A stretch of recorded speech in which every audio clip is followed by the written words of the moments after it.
Almonds are one of the first nuts mentioned in the Bible. Almonds symbolize watchfulness and God's vigilance over his promises, as seen in Jeremiah 1 verses 11 to 12, where God shows Jeremiah an almond branch and says he is watching to fulfill his word. The Hebrew word for almond, shaked, also means to watch. Reinforcing this symbolism, the almond tree is the first to bloom in spring, representing hope, new beginnings, and resurrection. This early blossoming is a metaphor for God's readiness to act and bring about renewal.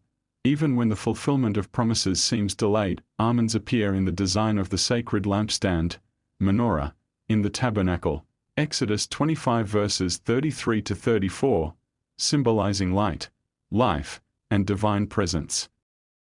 The almond blossoms on the lampstand represent spiritual illumination and God's guidance for his people. The almond also signifies God's providential care and selection, as in the story of Aaron's rod that budded almonds, affirming God's choice of Aaron's priestly line and illustrating divine affirmation and grace.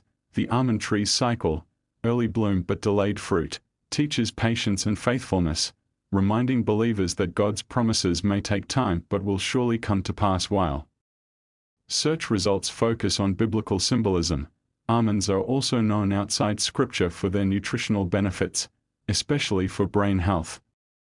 Almonds are rich in vitamin E, healthy fats, and antioxidants, which support cognitive function, memory, and neuroprotection. Consuming almonds is linked to improved brain function, including better memory, attention, and mental clarity, due to their nutrient profile that supports neuron health and reduces oxidative stress. In the Bible, almonds spiritually symbolize God's watchfulness, hope, renewal, and divine presence, encouraging believers to remain vigilant and faithful to God's promises.